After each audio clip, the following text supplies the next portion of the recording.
What's up YouTube? My name is Kiana and welcome back to my YouTube channel. So before I start this video, I do realize I ain't posted a video in maybe 2 or 3 weeks, and if you follow me on Instagram at I am Kiana Lee, you would know exactly why.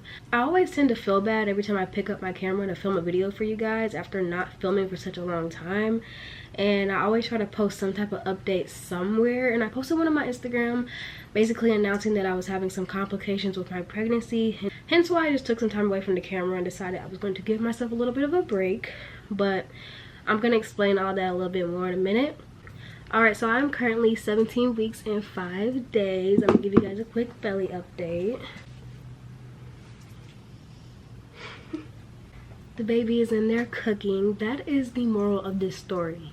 Yes, I'm having complications, but the baby is still in there cooking, and that is the best piece of information in the world. So we're gonna start the video off there, because if I start the video off with all these bad things I'm about to say, y'all gonna be a little scared. I want you guys to know, this baby in here, it be punching me, kicking me all day long. Like, the baby's good. So if you guys who watched my previous videos, specifically the video of me announcing my pregnancy, you would know that I took a emergency visit to the emergency room because I was having some really heavy bleeding and some pain. Basically what had happened was I had just sat up in my bed and a whole lot of blood had gushed out of me, like enough to fill multiple pads. It was a lot of blood and it was really scary. Basically I had called an ambulance, and the ambulance had told me that I was most likely having a miscarriage. So I went to the hospital kind of with the expectation that the doctors were going to come back and say that I was having a miscarriage, but that is not what happened. I got an ultrasound and the baby's heartbeat was very steady and very healthy, so there was really nothing for them to be concerned about. The hospital ended up sending me home. I was there for hours. It was honestly a horrible hospital experience, but the moral of the story is that the hospital did not see anything wrong and they sent me home. So basically after that hospital visit, I had called my OBGYN multiple times and I was like, I don't understand why that happened. I know it can't be normal. Like, I feel like something is wrong, and I want to know why I bled that much, because you're not supposed to bleed heavy amounts when you're pregnant. Like, that's not normal. And the hospital just kept trying to tell me that like it was something normal, or I was getting really frustrated. Honestly, I felt like the hospital treated me like I was a miscarriage patient, which is understandable, but at the same time, when they found out that I wasn't having a miscarriage, they treated me like I didn't even matter. Nurses and doctors were not coming in my room for hours at once. Like, they genuinely treated me like I was not important anymore. So after that emergency room visit, my first initial call to my OBGYN, they called back and told me that I was probably fine. They didn't want to do anything about it, which frustrated me more. And that is quite literally what happened for the next couple weeks following. Like, I was still having very light bleeding. Like, it wasn't heavy bleeding to where I needed to go to the hospital, but it was like light spotting, and it was not red blood, it was brown blood. I feel like the lighting just completely changed. I don't know what just happened. I was having this bleeding for weeks, and my doctor was just like, we don't feel like there's anything really wrong with you. The only thing the doctors kept really telling me was that usually bleeding is like the beginning of a miscarriage, which was scary as hell. Like, every time I called the doctor and told him I was bleeding, because I was so early along, they weren't going to tell me like anything else other than I could possibly be experiencing a miscarriage. Like, that's all they really could do, which I understand it from like a weird standpoint. Like, usually that is what it means when you're having heavy bleeding in your early pregnancy, is that you're having a miscarriage.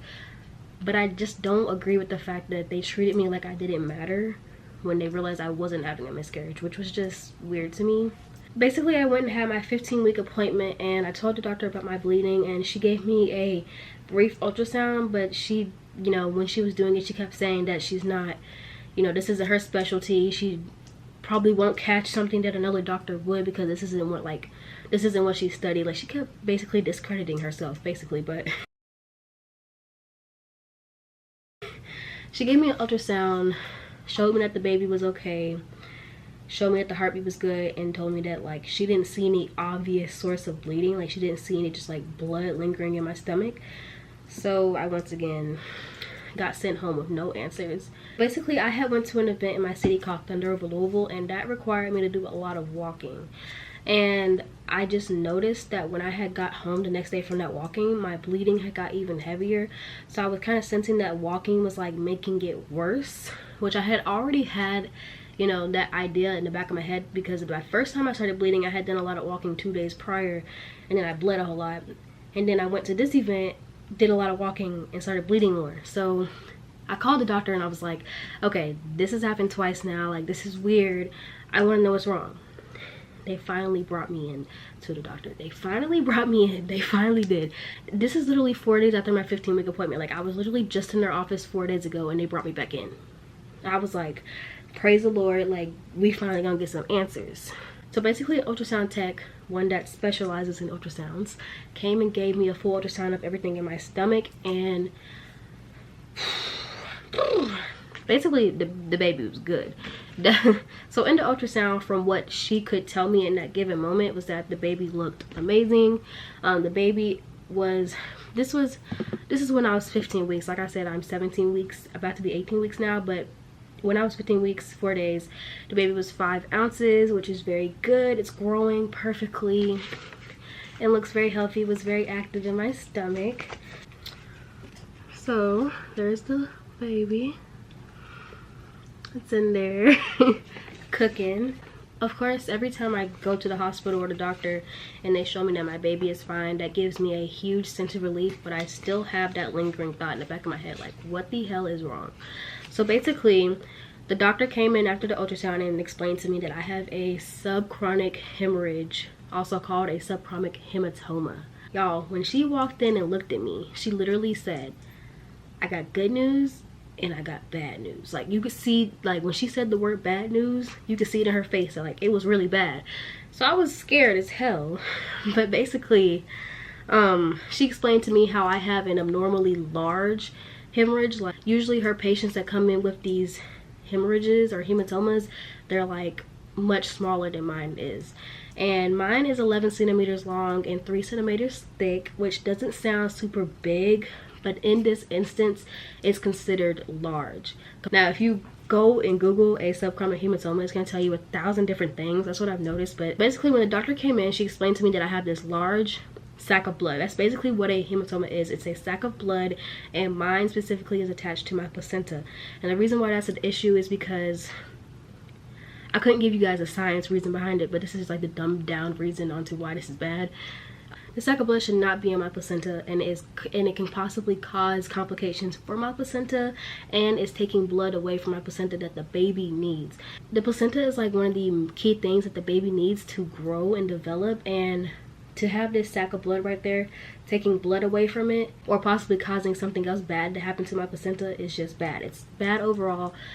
That's not a good thing. Basically, what she told me is that you're at really high risk of having a miscarriage, and the unfortunate thing when it comes down to having this, the unfortunate thing when it comes down to having this condition is that your miscarriage window expands all the way to 20 weeks, which is scary. It was very scary for me to even digest the fact, because usually people say, you know, wait till you're 12 weeks to announce your pregnancy. Some people even say wait till you're 15 weeks. Of course, you can have a miscarriage at any time, but it's more common when you're beneath 15 weeks. And for me to be exactly 15 weeks and have another 5 weeks added on to when I could possibly experience a miscarriage scared me.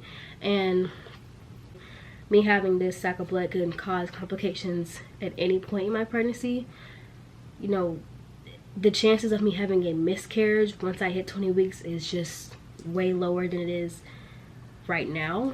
Complications that can come from this hematoma are, like I said, miscarriage, preterm labor. I don't think it can really cause any birth defects, but the main thing that, you know, becomes a problem is it could possibly push you into preterm labor. And that does happen to some people. Some people do lose their babies during this. So me being the person that I am, I just cannot sit and, you know, be curious. I don't like being curious. I like to know the facts. I like to hear other people's experiences and all those type of things. So I joined a couple Facebook groups and read some people's stories, and a lot of people do have full-term pregnancies even though they have this, you know, sac of blood in their stomach. Some people do experience miscarriages. I did notice that the miscarriage rate is a lot higher when you're beneath 10 weeks versus if you were over 10 weeks. I did notice that just based on everything that I was reading. But like I said, there are always a possibility of so many different things just because I have this subchorionic hematoma, which is honestly scary. It's scary as hell. This is completely untreatable. It's also unpreventable. There is nothing that you can do once you have this sac of blood in your stomach, and there's nothing that you can do to prevent it from forming. Some people's go away, some people stay the entire pregnancy, some people's go away and then they come back later.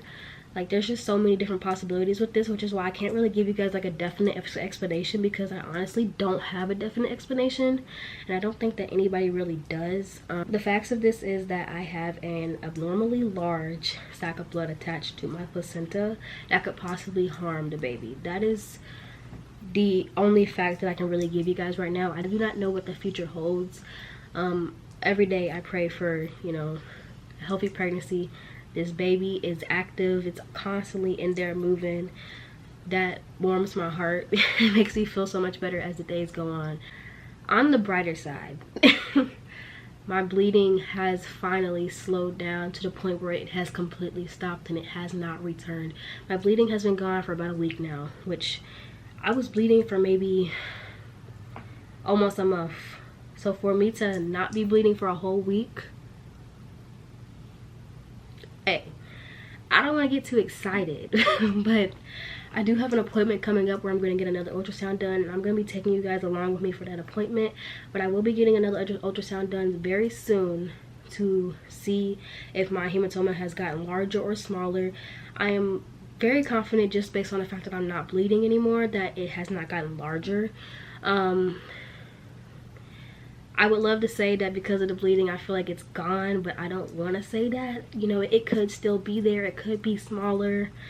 I really won't know until the appointment. But so basically what the doctor had told me was just to avoid lifting things that are heavy, avoid exercising, avoid excessive walking and things like that. Just take it easy, get a lot of rest, drink a lot of water.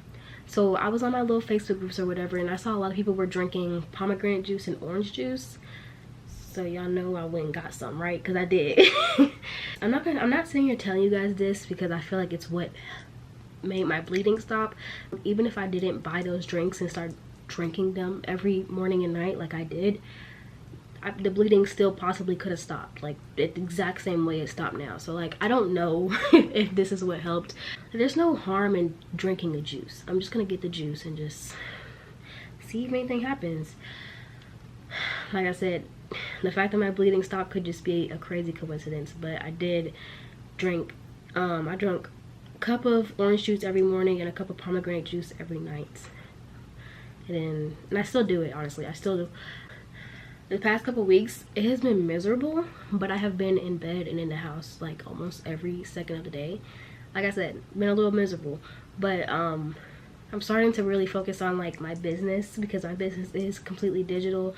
So me being home and in bed all the time gives me a lot of time to focus on my business, which is great. But yeah. I can't really say any definite things right now because everything's just kind of like a we'll see with time type of thing.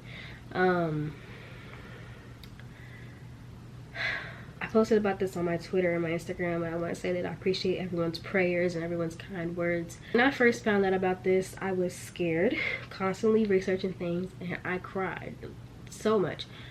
I remember the day I got this news, I got to the car, I made my phone calls and told everybody like, okay, this is how my doctor's appointment went, because I had everybody wondering what happened, tell me what happened, call me when you leave. So I called everybody, explained everything. And as soon as I got done with my last phone call, I just sat there and I just cried. When you're pregnant, the only thing that really matters in your pregnancy is that your baby is healthy. And to go to the doctor and find out that you have a pregnancy complication that could possibly harm your baby is scary.